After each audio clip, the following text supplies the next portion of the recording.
Bharatiya Janata party की तरफ से बतौर प्रवक्ता गौरव मिश्रा साहब जुड़े हैं। वहीं गौरव जी, शुरुआत आप ही से करते हैं। ये है कि आपको लगता है कि आपके पास एक ऐसा ट्रम्प कार्ड या कहे धर्म कार्ड मिल गया है जिसके चलते बहुसंख्यक हिंदू आबादी आपके पक्ष में रहेगी और इससे आपको काफ़ी हद तक और काफ़ी समय तक संभवतः फ़ायदा मिल सकता है, क्योंकि योगी आदित्यनाथ साहब के बोल इशारे साफ हैं, हिंदुओं एकजुट रहो। देखिए भारतीय जनता पार्टी के लिए कभी भी धर्म कार्ड नहीं होता है। धर्म हमारी आत्मा का प्रवाह है, वो हमारी चेतना का प्रवाह है हमारी पार्टी का, और धर्म के अनुसार ये पार्टी चलती है। इसीलिए हमें एक से एक नेतृत्व मिलता है, चाहे वो पूरब में हेमंत बिस्वा शर्मा हो या फिर उत्तर प्रदेश में खुद योगी आदित्यनाथ हो या फिर महाराष्ट्र में देवेंद्र फडणवीस हो, और या फिर पूरे देश के लिए बल्कि पूरे विश्व के लिए एक नेता नरेंद्र मोदी मिलते हैं। वो उसी धर्म से ही निकलते हैं। और रही जहां तक बात 2027 में, तो हर बॉल पे हम छक्का लगाने के लिए तैयार हैं। हम किसी भी चुनाव को जीतने के लिए तैयार हैं। हम चुनाव में जीतने के लिए उतरते हैं और जनता का विश्वास जीतने के लिए उतरते हैं, और कोई डिस्क्रिमिनेशन नहीं करते, बंटवारा नहीं करते। वहीं विपक्ष बंटवारे के फार्मूले खोज रहा है, नए नए तौर तरीके इजाद करता है और उसको इम्प्लीमेंट करता है, चाहे वो स्वामी प्रसाद मौर्य के माध्यम से करता हो, चाहे वो अबू आदमी के माध्यम से करता हो, या फिर अभी सुमन जी के माध्यम से, जिस तरह से आपने संसद के अंदर में देखा। तो एक तरह से कैसे एक बहुसंख्यक समाज में बंटवारा किया जाए, तुष्टीकरण के आधार पर कैसे मुसलमानों को अपनी तरफ एक वोट बैंक की तरह इस्तेमाल किया जाए, वहीं भारतीय जनता पार्टी इसमें कभी विश्वास नहीं करती। सबका साथ, सबका विकास, सबका प्रयास, सबके विश्वास पर चलती है ये पार्टी। और यही वजह है कि आज उत्तर प्रदेश आप देखिए, जहां 5वीं, 6वीं, 7वीं अर्थव्यवस्था होता था 2017 तक, आज देश की दूसरी अर्थव्यवस्था बकर के खड़ा है। जहां 14वें स्थान पर ईज ऑफ डूइंग बिजनेस में था, आज पहले स्थान पर ईज ऑफ डूइंग बिजनेस में है। 44 देश की ऐसी केंद्र की योजनाओं में उत्तर प्रदेश देश में प्रथम स्थान पर है। रिकॉर्ड एफडीआई लेकर के उत्तर प्रदेश आज खड़ा है। सर्वाधिक एक्सप्रेसवे उत्तर प्रदेश में बने हैं। धर्म के उस सांप्रदायिक एंगल को मीडिया न खोजे जिसमें तनाव ही केवल दिखाया जाता हो स्क्रीन पर, जिसमें केवल उपद्रव दिखाया जाता हो। ये पक्ष भी भारतीय जनता पार्टी की उपलब्धियों के साथ जुड़ता है, जो इसी धर्म की राजनीति के आधार पर, धर्म का राजनीति का हिस्सा हमारा नहीं होता है, लेकिन क्योंकि मीडिया बार बार इसको उठाता है, तो मैं इसको स्पष्ट करना चाहूंगा कि हम धर्म के मार्ग पर ही चलते हैं। धर्म के मार्ग पर चलने के बाद ही ऐसी उपलब्धियां आती है। कोई डिस्क्रिमिनेशन नहीं करते, किसी भी रोजगार में कोई डिस्क्रिमिनेशन नहीं करते, बंटवारा नहीं करते। 87 में 57 एसडीएम एक जाति से नहीं बनाते। तो आज ये जो अवसर मिला है, प्रदेश की जनता ने जो आशीर्वाद किया है, यह आशीर्वाद 2027 में भी इससे भी कई गुना ज्यादा बढ़ करके मिलेगा, हमारा विश्वास है। और जिस एमवाई समीकरण पर समाजवादी पार्टी राजनीति करती है, वो दरकता हुआ आपको दिखाएगा 2027 में। ये दोनों पिलर भी उनके ध्वस्त हो जाएंगे। ठीक है, दोनों पिलर भी हमारे साथ आएंगे। ठीक, मूलभूत मुद्दे हैं जनता से जुड़े हुए, उन सारी चीजों का एलिवेशन या इन्फ्लेशन की भी बात कर लीजिए, वो सारी चीजें कहीं ना कहीं छुप जाती हैं एक वेल के पीछे, और धर्म इतना प्रबल होता है कि उनको समाहित कर लेता है। आप इससे इत्तेफाक रखते हैं या फिर आप डिफर भी कर सकते हैं मिश्रा साहब? नहीं, मुझे लगता है कि देखिए, धर्म को आप क्रूकी पॉलिटिक्स से, एक जो तिकड़मी राजनीति होती है, उससे जोड़ना ठीक नहीं है। हमेशा देखिए, हिंदू धर्म सहिष्णु रहा है और आपको हिंदू धर्म के लोग सभी दल में मिल जाएंगे।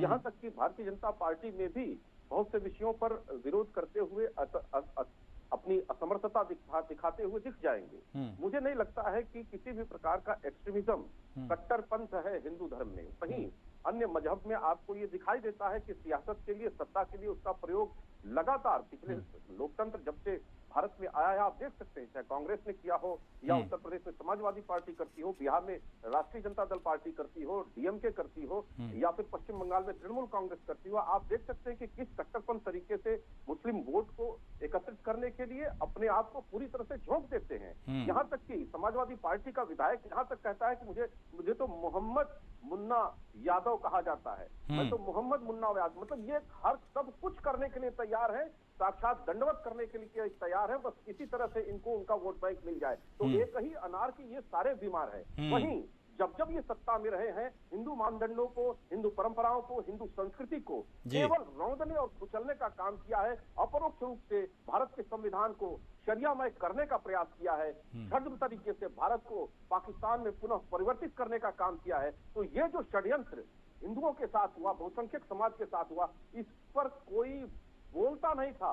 मौन धारण करके सारे लोग बैठे रहते थे। समाजवादी पार्टी ने ही तो हिंदू कार सेवकों के ऊपर गोलियां चलवाई थी, कांवड़ यात्रा रुकवाई थी, साधु संतों को जेल में बंद करवाया था। ये हम हमेशा हर मंच पर इन बातों को उठाते रहते हैं और हिंदू जनमानस इस बात को जानता है। और जब हिंदू समाज की चेतना जागृत हुई और उसने अपनी सरकार बनाई और कुंभ में किसने मरवाया? कुंभ की घटना किसने करवाया? समाज हुआ। अरे मिश्रा जी, कुंभ की घटना किसने करवाया? 70 वर्ष तक ठीक है, क्या एक मिनट, लेकिन उनके विकास को लेकर ठीक है, कोई काम नहीं किया। ठीक है मिश्रा साहब, इसीलिए उन आंकड़ों को देखिए, जो विकास की सर्वाधिक लाभार्थी हैं, उसी वर्ग से आते हैं। ठीक है, क्या क्या पूछ रहे हैं आप पासी साहब? आप कुछ सवाल पूछ रहे हैं क्या? बताइए। मिश्रा जी अभी बोल ही रहे हैं, बता देंगे, जवाब भी दे देंगे। कुंभ में आने वालों की संख्या ये लोग जानते हैं, बताते हैं 64 करोड़ 66 करोड़, और मरने वालों की संख्या इनको नहीं पता होती है।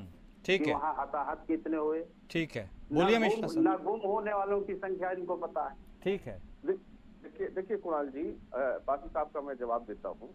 उस पर एक जुडिशियल इंक्वायरी चल रही है और उसकी रिपोर्ट फाइनल आ जाएगी तो जरूर वो भी सब कुछ पता चल जाएगा कि किन कारणों से कैसे कैसे हुआ। जहां तक संख्या की बात है, सरकार ने ये संख्या घोषित की है और वही सत्य संख्या है। अगर कुछ भी असत्य है उसमें और कहीं से भी जानकारी मिलती है, क्योंकि हजारों कैमरे, हजारों मोबाइल, तमाम सारी सूचनाएं हैं, कहीं ना कहीं से ये इनको उठा करके लाना चाहिए था अगर कोई ऐसा प्रमाण मिलता। और इस तरह का भ्रम फैलाना समाज में ये ठीक नहीं है। और रही स्टैम्पिड की जहां तक बात है, तो स्टैम्पिड तो दुर्भाग्यपूर्ण घटना है, उसको कभी भी राजनीतिक एंगल से नहीं देखना चाहिए। यद्यपि इनकी सरकार में भी जब आजम खान साहब उस मेला को संचालित कर रहे थे, कुंभ मेले को, तो 42 लोग दुर्भाग्यपूर्ण तरीके से स्टैम्पिड में मारे गए थे। तो क्या हम तुलना करें स्टैम्पिड का? आपके में तो ज्यादा थे, मेरे में कम थे। इस तरह के तुलनात्मक बात नहीं करनी चाहिए। ठीक है। हाँ, हमारी उपलब्धियां क्या है, इसके बाद आप देखिए किस तरीके से जन सैलाब उमड़ता है। सरकार हर फ्रंट पर खड़ी रहती है व्यवस्था करने के लिए, उसकी सराहना करनी चाहिए, ना कि उसमें छिद्रान्वेषण करना चाहिए।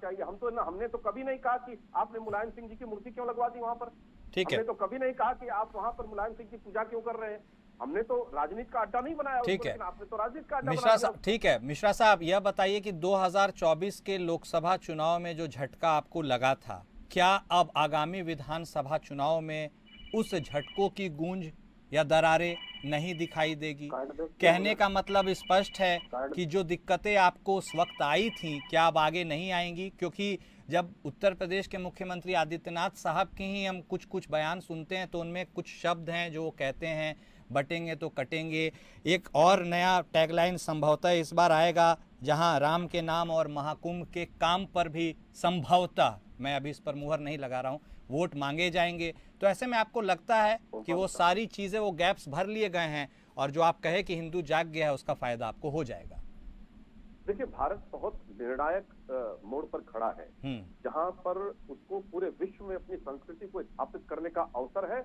और इस संस्कृति को संपूर्ण समाप्त करने के लिए जो गिद्ध दृष्टियां हैं वो भी बैठी हुई हैं। ऐसे में उत्तर प्रदेश का चुनाव, जो आबादी की दृष्टि से दुनिया का छठा देश माना जाता, उत्तर प्रदेश का चुनाव बहुत महत्व रखता है। और मुझे लगता है कि उसमें वो सारे मुद्दे जो भारतीय जनता पार्टी लेकर के चल रही है, उन्हीं मुद्दों पर हम जाएंगे। और जैसा आपने कहा, 2024 का जो परिणाम था लोकसभा का, वो संतोषजनक नहीं था। ईमानदारी से हम स्वीकार करते हैं, हमारे यहाँ कमियां थी और उन कमियों को दुरुस्त किया गया। तत्पश्चात आपने देखा किस तरह से हरियाणा का, महाराष्ट्र का, दिल्ली का और यहाँ तक कि उत्तर प्रदेश के अंदर भी 10 में से 8 उपचुनाव, उसमें भी कुछ सीटें कुंदर की जैसी, यहाँ पर बहुसंख्यक समाज में मुस्लिम वोट है और वो भी भारतीय जनता पार्टी के साथ आया। तो मुझे कोई गुरेज नहीं है कहने में कि 2027 का चुनाव हम प्रचंड बहुमत के साथ, इससे भी ज्यादा बहुमत के साथ हम जीतेंगे। ठीक है मिश्रा साहब, फिर भारतीय जनता पार्टी की सरकार बनाएगी। ठीक है मिश्रा साहब। पासी साहब, अब आप भी बता दीजिए, यही सेम सवाल हम आपसे भी करते हैं।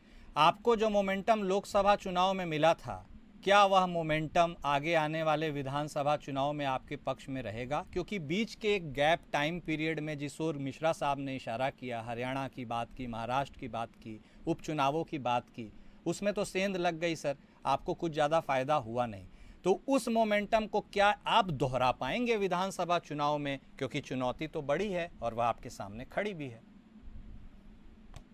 देखिए कुणाल सर, वो हमारी लोकप्रियता, हमारे पार्टी की लोकप्रियता जो 2024 में बनी थी जी, वो निरंतर बढ़ रही है। क्योंकि हम लोग जमीन पे हैं, हम देख रहे हैं कि क्या हो रहा है यहाँ। देखिए, हम आपको बताने, मिश्रा जी कितने भी दावा करें, भारतीय जनता पार्टी कितना भी दावा करे, लेकिन हमारे यहाँ जो एक नए जिले का सृजन हुआ था, श्रावस्ती जिला, श्रावस्ती जिला ही बहराइच, श्रावस्ती जिला बहराइच जिले का ही एक हिस्सा है, उसमें से ही बना था श्रावस्ती। वहाँ पे श्रावस्ती जिले का मुख्यालय है भिनगा, उसका नाम है भिनगा जी, जो बहराइच से 30 किलोमीटर दूर उत्तर साइड में पड़ता है, उत्तर दिशा की तरफ। वहाँ पे लोग, आज भी ऐसे लोग मौजूद हैं जिन्होंने अपने जीवन में रेलगाड़ी नहीं देखा। ये बात, उनका स्टेटमेंट कई बार उन लोगों का, जिन लोगों ने नहीं देखा है, उनका अखबार में आ चुका है। वहीं से इनके सांसद थे दद्दन मिश्रा जी। दद्दन मिश्रा जी के समय में जो है ये लोगों का स्टेटमेंट आ चुका है कि उन्होंने अब तक रेलगाड़ी नहीं देखा है। तो हमारा जिला यानी श्रावस्ती और बहराइच एक गवर्नमेंट के रिकॉर्ड में हम पिछड़े हुए जिले के हैं, और मिश्रा जी और मिश्रा जी की पार्टी और सरकार ये निरंतर दावा करते हैं इन्होंने बहुत काम किया, बहुत विकास किया, लोग चांद पर चले गए इनके ही समय में। तो हम ये जानना चाहते हैं कि आप आज तक उन लोगों के लिए क्या किया जो श्रावस्ती जिला के लोगों ने अभी तक रेलगाड़ी नहीं देखा। ठीक है, ये जिम्मेदारी समाजवादी पार्टी की है या इनकी सरकार जो केंद्र में 11 साल से है, 11-12 साल से है? ये संभवतः आपने उल्लेख कर दिया पासी साहब, मिश्रा साहब भी सुन रहे हैं, तो विकास की धारा में कौन जाने कि इस बार वो भी बेड़ा पार हो जाएगा। क्यों मिश्रा साहब? तो वहाँ पे देखिए, वहाँ से हाँ, सुन लीजिए, जवाब दे रहे हैं, सरकार का पक्ष, भारतीय जनता पार्टी का पक्ष रख रहे हैं, बोल लीजिए जल्दी से मिश्रा साहब। ये बात सही है कुणाल साहब कि आजादी के 70 वर्ष बाद भी नॉर्थ ईस्ट के बहुत सारे क्षेत्र में, कोकराझार, डिब्रूगढ़, उधर के क्षेत्रों में लोगों ने ट्रेन नहीं देखी थी। और लगभग 18,000 से ज्यादा गांव में बिजली नहीं देखी गई थी। ऐसे सभी जगहों को जगमगा दिया गया है। जो उन लोगों ने ट्रेन नहीं देखी तो उन्होंने ट्रेन देख लिया है। लेकिन उत्तर प्रदेश का अगर कोई व्यक्ति ऐसा कहता है तो मुझे उसमें संशय लगता है। फिर भी अगर ये कह रहे हैं तो हम तो मिश्रा जी आप मालूम कर लीजिए ना, आपके कार्यकर्ता है यहाँ पर, वो कौन लोग हैं, किस कारण से ऐसा कह रहे हैं। मुझे नहीं लगता है। ट्रेनों की सुविधा आज उत्तर प्रदेश में बिछाई गई है। इसी सरकार में 70,000 किलोमीटर इलेक्ट्रिफिकेशन हुआ है। मिश्रा जी से अपने नहीं, ठीक है, उन्होंने, मिश्रा साहब ने सुन लिया है, वो कहे हैं कि चेक कर लेंगे, मालूम कर लेंगे। चलिए ठीक है, अच्छी बात है। यदि लोगों को सहूलियत हो जाए, आसानी, फायदा हो जाए तो इससे अच्छा और क्या हो सकता है। बहुत शुक्रिया, धन्यवाद। आप दोनों खास मेहमान का हमारे